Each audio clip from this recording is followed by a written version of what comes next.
نے چوتھے پارے میں حرم شریف کا ذکر کیا، ان اول بیت وضع للناس للذی ببکۃ مبارکا وہدی للعالمین۔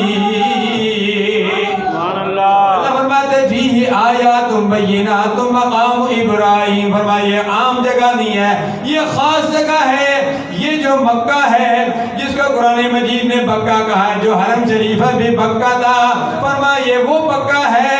فرمایا اس میں اللہ تبارک و تعالیٰ کی کھلی نشانیاں ہیں۔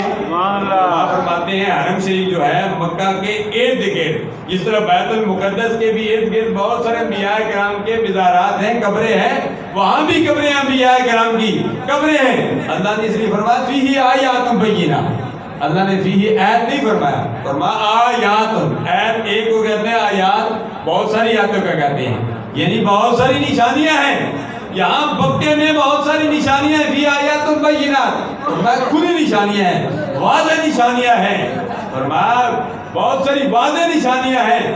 ان واضح نشانیوں میں ایک نشانی یہ ہے، اللہ فرماتا ہے، فرمایا وہاں مقام ابراہیم بھی ہے، جیسے ہم زیارت کرتے ہیں، جس پتھر پر حضرت ابراہیم خلیل اللہ نے کھڑے ہو کر خانہ کعبہ تعمیر کیا تھا۔